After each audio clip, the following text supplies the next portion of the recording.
Martin Taylor एक investment banker होता है जिसे एमिली से प्यार हो जाता है और दोनों सून शादी कर लेते हैं। पर शादी के ठीक बाद इनसाइडर ट्रेडिंग के धांधली में मार्टिन को पुलिस अरेस्ट कर लेती है और उसे 4 साल की जेल हो जाती है।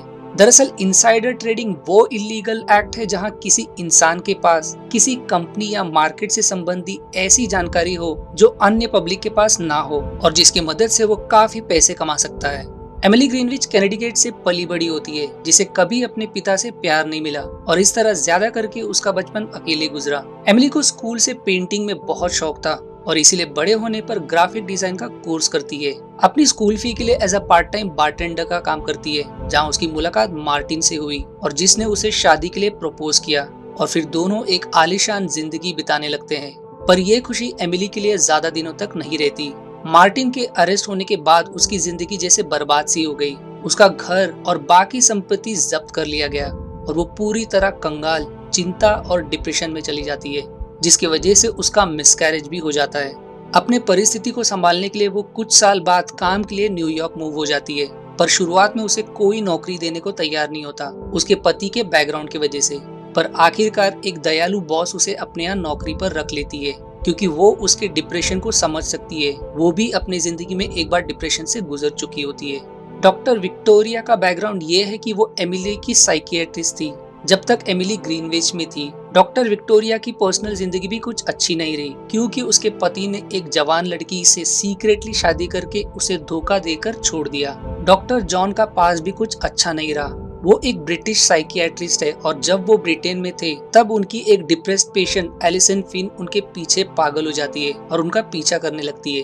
उसकी दिमागी हालत ठीक नहीं होती और ड्रग्स भी लेती है, पर एक दिन वो सुसाइड कर लेती है और अपने सुसाइड नोट पर जॉन का नाम लिख जाती है, जिसकी वजह से एलिसन के पेरेंट्स जॉन को गुनहगार ठहराते हैं। जॉन सून न्यूयॉर्क मूव हो जाते हैं क्योंकि उनके हिसाब से ब्रिटेन में जो लोग साइकियाट्रिस्ट के पास जाते हैं उन्हें पागल समझा जाता है, वहीं अमेरिका जैसे शहर में इसे एक इलाज समझा जाता है। वो अब न्यूयॉर्क में अपनी वाइफ और बेटे के साथ लग्जरियस घर में रहते हैं और उनके परिवार में सिर्फ वो ही कमाने वाले होते हैं क्योंकि उनके वाइफ का जॉब छूट गया होता है और उनकी वाइफ नए जॉब के तलाश में होती है। मूवी शुरू होती है एक घर से जो किसी कारण से खून से लथपथ है और फिर कैमरा खून को फॉलो करते हुए मूवी 3 महीने पहले की तरफ मुड़ जाती है। यहाँ अब एमिली मार्टिन को आखिरी बार जेल विजिट करती है क्योंकि अगले दिन मार्टिन की जेल के 4 साल पूरे होने वाले होते हैं और वो रिहा होने वाला होता है। इतना सब सहने के बावजूद अब भी एमिली मार्टिन का साथ नहीं छोड़ती। दोनों अपनी लाइफ को फिर से संभालने का तय करते हैं। अपने बॉस से छुट्टी लेने के बाद एमिली अगले दिन अपने मदर इन लॉ के साथ मार्टिन को रिसीव करती है और दोनों मार्टिन से मिलकर बहुत खुश हो जाते हैं। पर कहीं ना कहीं एमिली अब भी डिप्रेस दिखाई देती है। वो अब भी उस सदमे से निकली नहीं होती, इसीलिए सालों बाद मार्टिन के साथ सेक्स के दौरान भी उसमें कोई इमोशनल अटैचमेंट या एक्साइटमेंट दिखाई नहीं देता।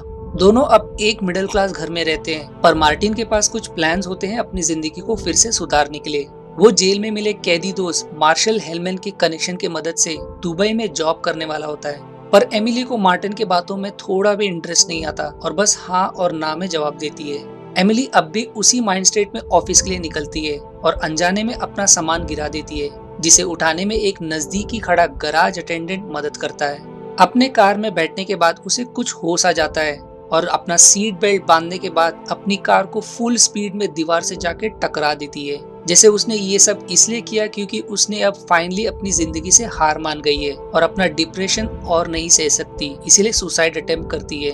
पर एमिली सीट बेल्ट की मदद से बच जाती है और उसे कोई गहरी चोट नहीं लगती। हॉस्पिटल में डॉक्टर जोनाथन उसे अटेंड करते हैं और उन्हें पुलिस इन्वेस्टिगेशन से पता चलता है कि ये एक सुसाइड अटेम्प्ट था क्योंकि कार के टायर्स के ब्रेक की वजह से जमीन पर घिसटने की कोई निशान नहीं मिले। मतलब एमिली ने ब्रेक्स कभी अप्लाई ही नहीं किया। उन्हें समझ आता है कि एमिली किसी डिप्रेशन से गुजर रही है और इसीलिए उसे हॉस्पिटल एडमिट होने का सुझाव देते हैं, इससे पहले कि वो फिर से सुसाइड अटेम्प्ट करे। पर वो बहाना बनाकर इनकार कर देती है, पर वो वादा करती है कि वो उनके क्लिनिक हर हफ्ते विजिट करने को तैयार है साइकियाट्रिक ट्रीटमेंट के लिए। वो एडमिट नहीं हो सकती क्योंकि उसके घर में कमाने वाली सिर्फ वो है, उसके हस्बैंड अब भी जॉबलेस है। एमिली को जानने के बाद जॉन को उसके लिए बहुत सहानुभूति बनती है और उसका ट्रीटमेंट अपने खर्चे पर करने का तय करता है। जॉन से मार्टिन और एमिली के मदर इन लॉ को पता चलने पर उन्हें हैरानी होती है। उन्हें उसके डिप्रेशन के बारे में कोई इल्म नहीं होता। जॉन एमिली को जाने देता है पर उसे डिप्रेशन से रिलेटेड एक मेडिसिन प्रिस्क्राइब करता है जो एमिली के मस्तिष्क को ये बताने से रोकेगा कि एमिली दुखी है और इस तरह वो डिप्रेस नहीं रहेगी। उस घटना के बाद एमिली सीधे ऑफिस जाती है जहां उस मेडिसिन की वजह से उसे वॉमिटिंग के साइड इफेक्ट्स होने लगते हैं जो उसकी बॉस देख लेती है और उसे वो मेडिसिन ना लेने को कहती है क्योंकि उसे भी कभी इस मेडिसिन की वजह से साइड इफेक्ट्स हुए थे और एमिली को दूसरा सेलेक्सा का सुझाव देती है। As promised Emily psychiatric appointment के लिए जॉन के क्लिनिक जाती है जहां वो अपने बचपन और शादी के बारे में जानकारी शेयर करती है और जॉन को ये भी पता चलता है कि इससे पहले उसका ट्रीटमेंट डॉक्टर विक्टोरिया कर रही थी। एमिली के डिप्रेशन और उसके पिछले ट्रीटमेंट को और समझने के लिए वो डॉक्टर विक्टोरिया से मिलने ग्रीनविच जाता है। डॉक्टर विक्टोरिया से मिलने पर उसे एमिली के डिप्रेशन के कारण का पता चलता है। वो ये भी बताती है कि उसने कई ड्रग्स जैसे वेल्ब्यूरिटिन, प्रोजैक, एफेक्सर प्रिस्क्राइब किए पर एमिली पर असर नहीं हुआ। वो उसे मार्केट में आई न्यू मेडिसिन एब्लिक्सा का सुझाव देती है और अपने बातों के दौरान काफी बार इसका जिक्र करती है जॉन को प्रिस्क्राइब करने के लिए। पर जॉन अपने हिसाब से न्यू मेड ज़ोलोसॉफ्ट एमिली को प्रिस्क्राइब करता है। उसी दिन मार्टिन एमिली को एक म्यूजिक कॉन्सर्ट ले जाता है जिसके टिकट्स उसके पुराने दोस्त कार्ल ने भेंट दिया होता है जो कि मार्टिन की माने तो वही है जिसने उसके इनसाइडर ट्रेडिंग पुलिस को रिपोर्ट किया और अब उसे बुरा लग रहा है इसीलिए उसने उसे ये महंगे म्यूजिक कॉन्सर्ट्स टिकट्स दिए। मार्टिन कार्ल को बताता है कि वो अब सब भूल चुका है और उसके हिसाब से जो हुआ वो बस एक कॉर्पोरेट कल्चर था। एमिली किसी तरह अपने आप को संभालते हुए इस इनविटेशन में मार्टिन के साथ आती है पर उसे प्रिस्क्राइब किया हुआ नया मेड ज़ोलोसॉफ्ट से भी उसका डिप्रेशन कम नहीं होता और उसकी तबीयत खराब होने लगती है जिसे देखकर कैला उसे उसने ट्राई किया मेड एफेक्सर को ट्राई करने का सुझाव देती है। अंत में एमिली की हालत और खराब होने पर मार्टिन उसे घर ले जाता है। कुछ दिनों बाद एमिली अंडरग्राउंड रेलवे स्टेशन पर एब्लिक्सा का एक एडवर्टाइजमेंट पोस्टर देखते दौरान ट्रेन का इंतजार कर रही होती है।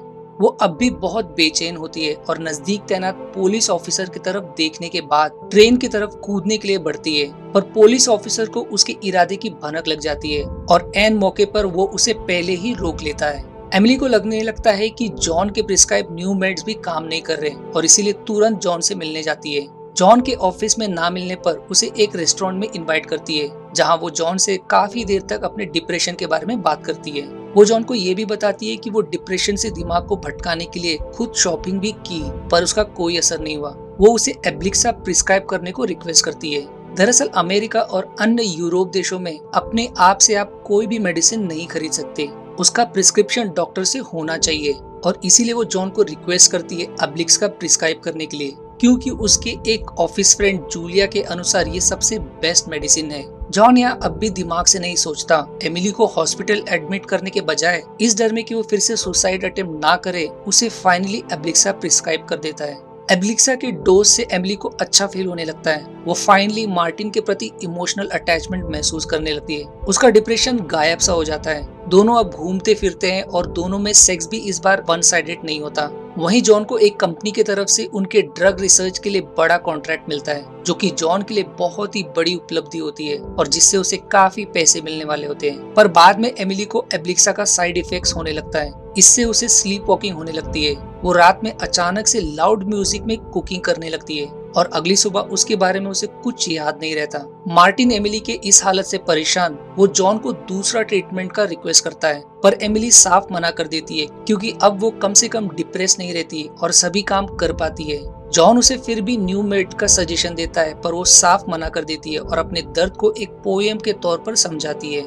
अल्टीमेटली जॉन एमिली को एब्लिक्सा के साथ एक और न्यू मेड प्रिस्क्राइब करता है जो एमिली के स्लीप वॉकिंग को रोक सकता है, यानी कि एब्लिक्सा से उसे डिप्रेशन नहीं होगा और वहीं दूसरे मेडिसिन से उसे स्लीप वॉकिंग नहीं होगा। वहीं एमिली अब दोनों मेड के डोज में उसे मार्टिन से खबर मिलती है कि दोनों सून ह्यूस्टन शिफ्ट होने वाले हैं सुपरमार्केट बिजनेस के लिए मार्शल हेलमैन के कनेक्शन की मदद से, जो एमिली को पसंद नहीं आता क्योंकि दोनों ने पहले तय किया था अपने होम टाउन ग्रीनविच शिफ्ट होने का। एमिली इस बात से बहुत परेशान हो जाती है और उसका डिप्रेशन और भी बढ़ जाता है, इतना कि अगली बार ऑफिस जाते समय ट्रेन से ट्रैवल करते वक्त उसका ध्यान भटक जाता है और वो कहीं दूर निकल जाती है। यहीं दूर निकलने पर उसे अपने मार्टिन के लिए एक गिफ्ट सूझता है जो उसके लिए खरीदती है। एमिली करीब करीब ऑफिस 4 बजे पहुंचती है और उसकी बॉस ये देखकर उसे आराम करने का सुझाव देती है। वो अब भी परेशान रहती है इसलिए मेड्स लेने के बाद सीधे बेड पर पड़ जाती है। बाद में मार्टिन घर आता है और उसे फिर से टेबल खाने से सजा हुआ मिलता है, यानी कि एमिली फिर से स्लीप वॉकिंग में कुकिंग कर रही है। वो एमिली को काफी देर तक पुकारता है, पर क्योंकि वो स्लीप वॉकिंग में है उसे होश नहीं रहता कि वो क्या कर रही है और मार्टिन को जवाब नहीं देती।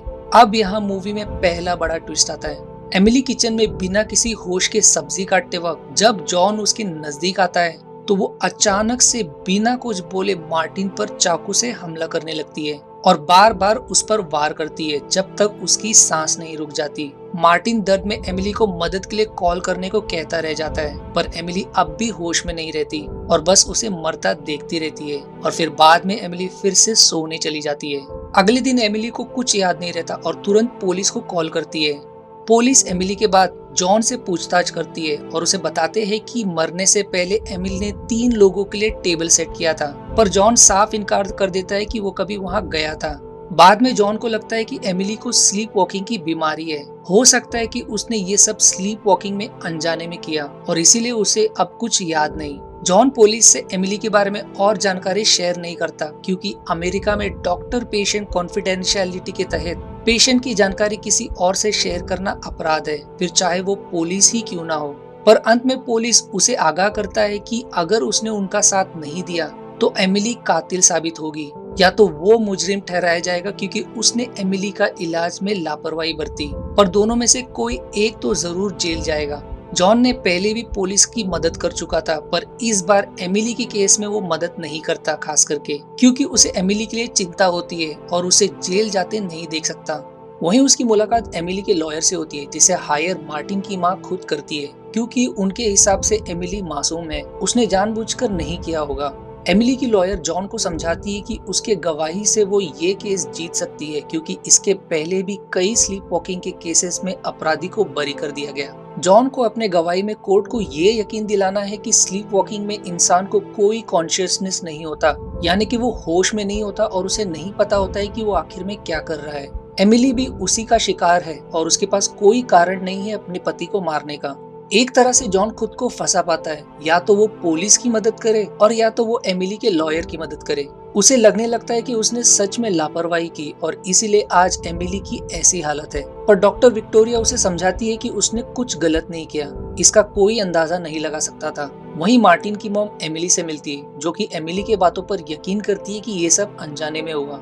एमिली को लगता है कि एब्लिक्सा मेडिसिन के वजह से आज वो इस परिस्थिति में है और वो नहीं चाहती कि ऐसा किसी और के साथ हो, और इसीलिए वो मार्टिन के मॉम को एक चिट्ठी देती है न्यूज रिपोर्टर तक पहुंचाने के लिए। उस नोट में लोगों को एब्लिक्सा मेडिसिन से दूर रहने के बारे में लिखा होता है और सून हर न्यूज में एमिली और एब्लिक्सा के साइड इफेक्ट्स की न्यूज फैल जाते हैं, जिसके कारण जॉन का नाम भी इसमें घसीटा जाता है क्योंकि वो एमिली का डॉक्टर था जिसने उसे एब्लिक्सा प्रिस्क्राइब किया। इस घटना के बाद जॉन परेशान और डिप्रेस रहने लगता है। उसके दूसरे पेशेंट्स को भी अब उसके ट्रीटमेंट पर भरोसा नहीं रहता। न्यूज रिपोर्टर्स भी अब उसके कंपनी के मेंबर्स से उसके बारे में सवाल करने लगते हैं। जॉन पर मेडिकल ऑफिसर द्वारा उसके मेडिकल प्रैक्टिसेस पर इन्वेस्टिगेशन होता है और इन्वेस्टिगेशन ऑफिसर ये परिणाम निकालते हैं कि एक्स्ट्रा शिफ्ट और एक्स्ट्रा काम करने की वजह से उसने अपनी जिम्मेदारी ठीक से नहीं निभाई। पर जॉन अपने बचाव में बताता है कि वो एक्स्ट्रा काम और शिफ्ट इसलिए कर रहा था क्योंकि उसने नया घर लिया है, बच्चे की महंगी प्राइवेट स्कूल की पढ़ाई और उसकी बीवी जॉबलेस होने के कारण घर का सारा भार उस पर था। पर ऑफिसर के अनुसार एमिली के पहले सुसाइड अटेम्प्ट के बाद ही उसे एमिली को एडमिट कर देना चाहिए था। वो ये भी आरोप लगाता है कि एमिली एक खूबसूरत लड़की होने के कारण उसने इतनी लापरवाही बरती। वहीं एमिली के पास एक ही रास्ता होता है छूटने का, और वो ये कि उसे कोर्ट के सामने मानना होगा कि उसकी दिमागी हालत ठीक नहीं है और वो आगे ट्रीटमेंट के लिए तैयार है। कोर्ट में पुलिस ऑफिसर जिसने एमिली को ट्रेन के नीचे कूदने से बचाया था और पार्किंग अटेंडेंट जिसने एमिली को एक्सीडेंट के पहले देखा था, गवाही देते हैं कि एमिली सुसाइड अटेम्प्ट करने से पहले बहुत परेशान लग रही थी और जॉन के मेडिकल बेसिस की गवाही पर कोर्ट एमिली को NGRI के आधार पर रिहा कर देती है और एमिली को ट्रीटमेंट के लिए हॉस्पिटल भर्ती किया जाता है। केस की खराब पब्लिसिटी की वजह से जॉन का नाम और भी खराब हो जाता है। उसकी कंपनी के मेंबर्स पर सवाल उठने लगता है और इसीलिए उसकी कंपनी उसे कंपनी से टेम्पररी निकाल देती है। इतना ही नहीं, जिस दूसरी कंपनी से उसे कॉन्ट्रैक्ट मिला था वो अपना कॉन्ट्रैक्ट जॉन से तोड़ देती है। एलिसन फिल्म के बारे में बड़ा चढ़ा के मीडिया में न्यूज फैल जाती है कि जॉन का एलिसन के साथ शादी से पहले गैर रिश्ता था और वहाँ भी उसने ऐसी ही लापरवाही बरती और जॉन की वाइफ का भी उस पर से भरोसा उठने लगता है। जॉन अब अपने सबसे बुरे हालत में होता है, कमजोर और फाइनेंशियली डैमेज, उसे अपना महंगा घर छोड़ना पड़ता है। उसी दौरान पैकिंग करते वक्त उसकी नजर एब्लिक्सा के मैगजीन पर पड़ती है और फिर उसके बारे में रिसर्च करने लगता है। ऑनलाइन रिसर्च करने के बाद उसे एक आर्टिकल मिलता है और फिर यहाँ से मूवी का ट्विस्टिंग प्लॉट रिवील होना शुरू होने लगता है। जॉन को ऑनलाइन किसी साइट पर डॉक्टर विक्टोरिया का एब्लिक्सा के साइड इफेक्ट पर स्लीप वॉकिंग का एक आर्टिकल मिलता है। जॉन को समझ नहीं आता कि अगर उसे इस साइड इफेक्ट के बारे में पता था तो उसने उसे एमिली को एब्लिक्सा प्रिस्क्राइब करने के सुझाव देने के वक्त क्यों नहीं बताया। उसने उसे बाकी सभी मेडिसिन के साइड इफेक्ट्स के बारे में बताया पर इसके बारे में क्यों नहीं आगाह किया। जॉन डॉक्टर विक्टोरिया से समझने के लिए उससे मिलता है पर वो उसके इस टॉपिक को टाल देती है। पर उसे उससे बातों के दौरान ये भी पता चलता है कि डॉक्टर विक्टोरिया को किसी तरह ये भी पता है कि एमिली ने कई बार सुसाइड अटेम्प्ट किया, जो कि सिर्फ एमिली, उसे और उसके पति के अलावा किसी और को पता नहीं होनी चाहिए। पर डॉक्टर विक्टोरिया ये बहाना करती है कि ये जानकारी पूरे न्यूज में है, इसीलिए उसे क्या पूरी जनता को इसके बारे में पता है। पर यहाँ से जॉन को अब कुछ दाल में काला लगने लगता है और फिर शुरुआत से लेकर सभी चीजों की जांच करने का तय करता है। जॉन तुरंत उसी पार्किंग अटेंडेंट से मिलता है जिसने एमिली को कार एक्सीडेंट से पहले देखा था। उसे उससे एक जरूरी जानकारी मिलती है कि एमिली कार को दीवार से टकराने से पहले अपना सीट बेल्ट लगाना नहीं भूली। उसे समझ नहीं आता कि जिसे सुसाइड करना हो वो सीट बेल्ट भला क्यों लगाएगा। अब उसका शक और भी मजबूत हो जाता है और तय करता है इसकी पूरी जांच करने के लिए। वो एलिसन फिन के बाद अपने सिर पर एक और इल्जाम नहीं लगने दे सकता और इसीलिए एमिली के बॉस के पास किसी भी क्लू के लिए मिलने जाता है, जहां बातों बातों में एमिली की बॉस वही पोयम दोहराती है जो एमिली ने कभी उसके साथ शेयर की थी।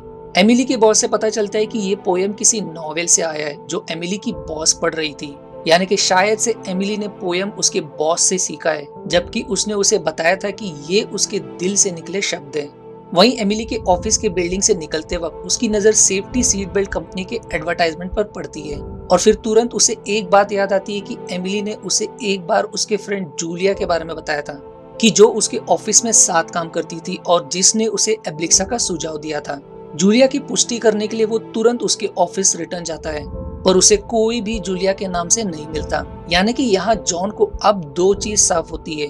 पहले कि वो सीट बेल्ट का एडवर्टाइजमेंट देखने के बाद ही एमिली ने जानबूझकर अपना एक्सीडेंट किया क्योंकि उसे पता था कि वो सीट बेल्ट के कारण बच जाएगी और उसने उसे झूठ कहा कि जूलिया उसके ऑफिस में काम करती थी ताकि उसे जॉन एब्लिक्सा प्रिस्क्राइब करे। ये कंफर्म करने के लिए वो एमिली से मेंटल हॉस्पिटल मिलता है पर उसे भनक नहीं लगने देता कि उसे उस पर शक है। सबसे पहले उसका ध्यान इस पर जाता है कि एमिली अचानक से बिना किसी मेडिसिन के अच्छा महसूस करने लगी है। एमिली उसे इशारे में बताती है कि वो अब ठीक है और अब वो यहाँ से निकलने को तैयार है। दरअसल एमिली तभी हॉस्पिटल से रिलीज हो सकती है जब जॉन कोर्ट को कंफर्म करे कि वो अब बिल्कुल ठीक है। जॉन घुमा फिरा के एमिली से पूछता है कि आखिर उसने वो पोयम के लाइंस कहाँ से सीखे। वो उसे झूठ बताती है कि ये उसने खुद महसूस करके बनाया था जब वो मार्टिन के साथ सेलिंग पर गई थी, जहाँ उसने समुद्र के बीच फॉग देखा था।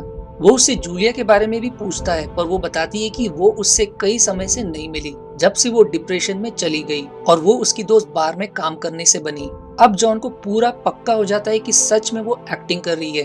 पहले उसका कहना था कि जूलिया उसकी फ्रेंड ऑफिस से है और आखिरी बार उसने उसे एब्लिक्सा के लिए सुझाव दिया था, पर वहीं अब उसका कहना है कि वो उसकी फ्रेंड बार में काम करने के समय से बनी और काफी सालों से उससे उसकी बात नहीं हुई। जॉन को अपने जांच में एक और जरूरी सबूत मिलता है कि जब एब्लिक्सा के साइड इफेक्ट्स का न्यूज मीडिया में छपा था तब एब्लिक्सा के स्टॉक मार्केट के शेयर एकदम से गिर गए थे और वहीं दूसरे मेडिकल कंपनीज के स्टॉक को फायदा हुआ, यानी कि ये सोचा समझा प्लान हो सकता है। पर जॉन अपने इन्वेस्टिगेशन में इतना खो जाता है कि अपने बेटे को स्कूल से पिकअप करना भूल जाता है। उसकी वाइफ उसके इन्वेस्टिगेशन से तंग आ चुकी होती है और उसे विनती करती है कि वो सब भूल जाए और नई शुरुआत करे, पर उस पर खुद को बेगुनाह साबित करने का जुनून सवार होता है और इसी कारण उसका रिश्ता अपने वाइफ से कमजोर पड़ने लगता है। जॉन समझाने की कोशिश करता है कि उसके पास ठोस सबूत है कि ये सब एमिली का प्लान था, पर वो उसके बात पर यकीन नहीं करती। जॉन एमिली से सब उगलवाने का प्लान बनाता है और एक बार और उससे मिलता है। वो एमिली को बताता है कि उसे हॉस्पिटल से रिलीज होने के लिए कंफर्म करना जरूरी है कि वो सही में ठीक हो गई है, यहाँ से निकलने के लिए झूठ नहीं बोल रही।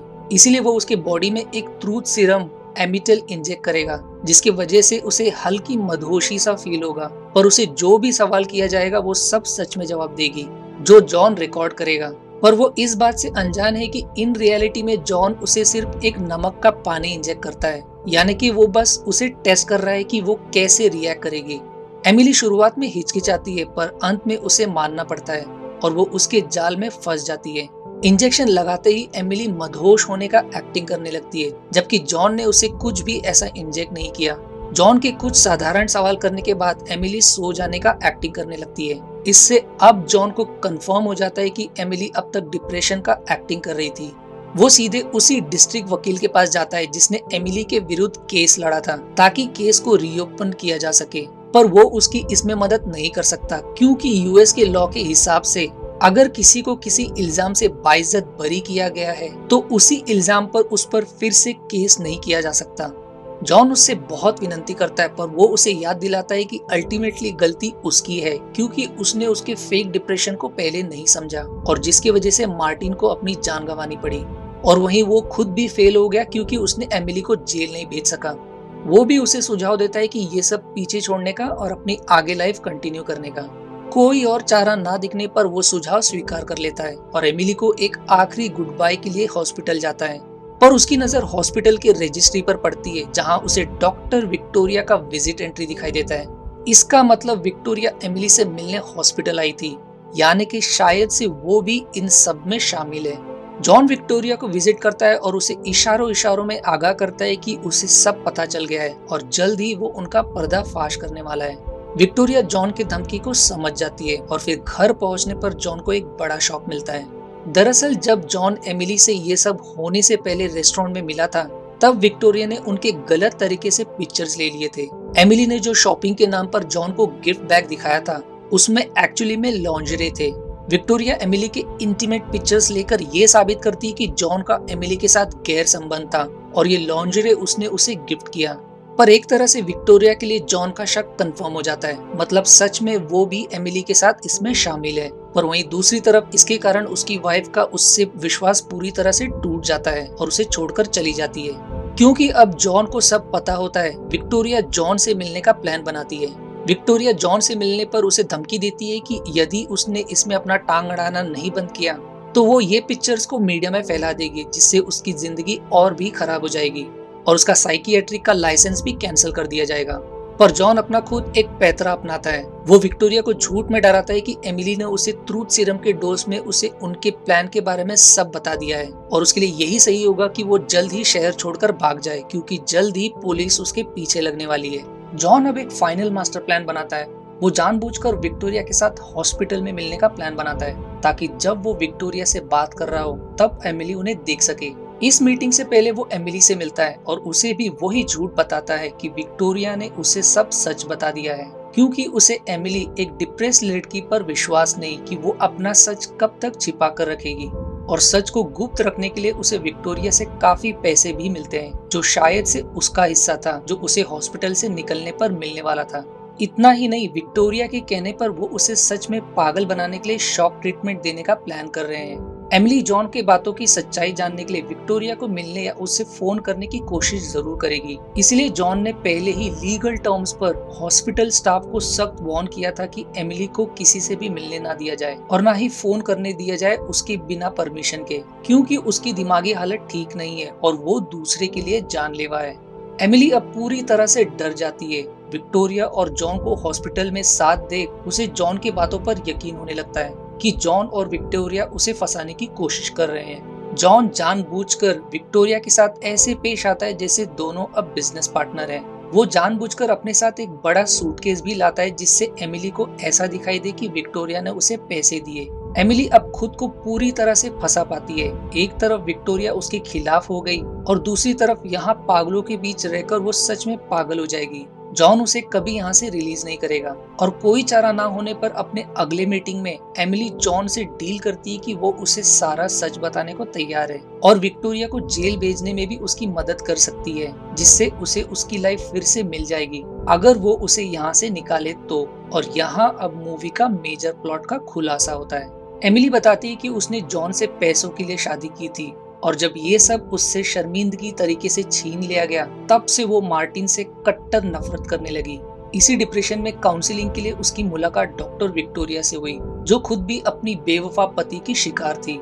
दोनों सून एक दूसरे के लिए सेक्सुअली अट्रैक्ट होने लगते हैं और दोनों में प्यार हो जाता है। एमिली विक्टोरिया को अपने पति से सीखे इनसाइडर ट्रेडिंग के बारे में सिखाती है।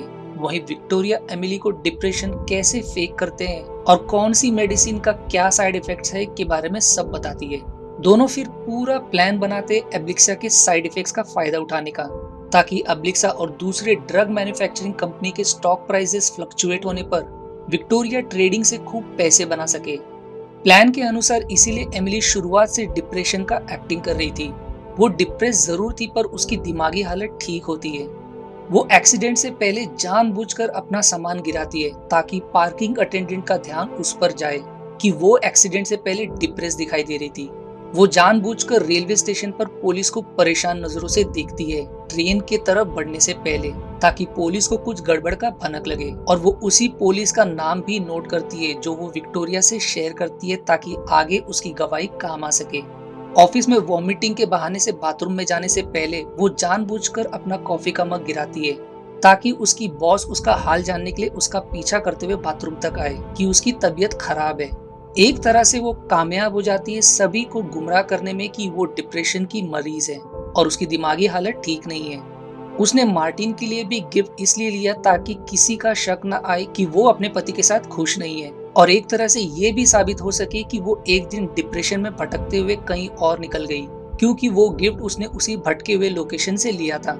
एमिली ने कभी भी जॉन के प्रिस्क्राइब मेडिसिन नहीं ली, पर एब्लिक्सा जरूर लेती, क्योंकि अगर उसकी मेडिकल चेकअप की गई तो उन्हें एब्लिक्सा का लक्षण उसके ब्लड सेल्स में मिले।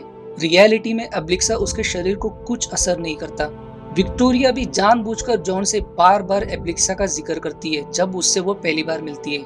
उसे ये भी ठीक से पता होता है कि कोर्ट को अगर ये साबित कर दिया जाए कि एमिली को स्लीप वॉकिंग की बीमारी है तो उसे सजा नहीं होगी। विक्टोरिया एब्लिक्सा मेडिसिन को इसलिए टारगेट करती है क्योंकि उसके कंपनी के शेयर्स उसके पास थे।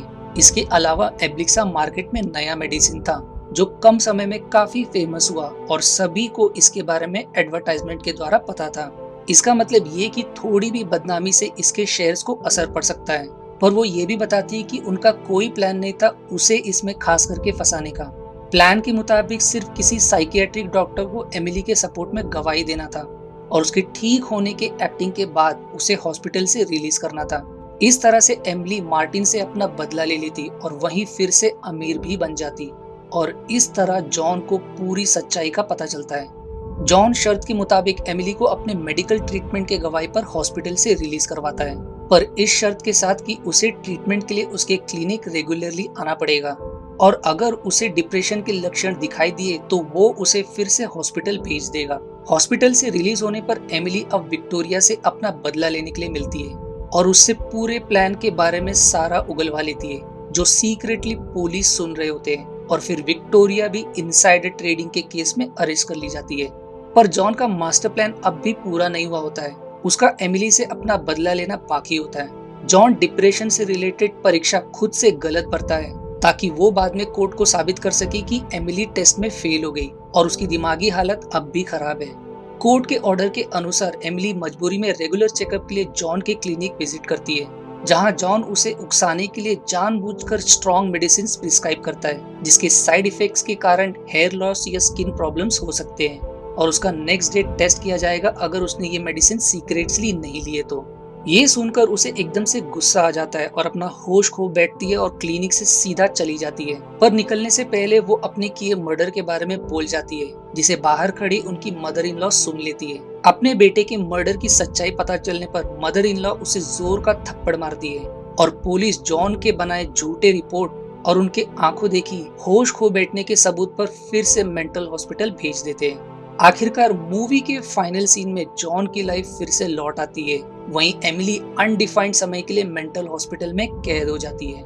इस मूवी को देखने के बाद एक बात खास करके हमें समझ आती है कि अमेरिका में साइकोलॉजिस्ट को कोर्ट ने कितना पावर दिया है और किस तरह एक साइकोलॉजिस्ट चाहे तो सिस्टम को मैनिपुलेट कर सकता है। खून करने पर भी डिप्रेशन के झूठ में बरी हो सकते हैं। मूवी डेफिनेटली 7.1 की रेटिंग डिजर्व करता है, पर कमाल की बात यह है कि इस मूवी को कई अवार्ड्स में नॉमिनेट किया पर अवार्ड्स नहीं जीत सकी।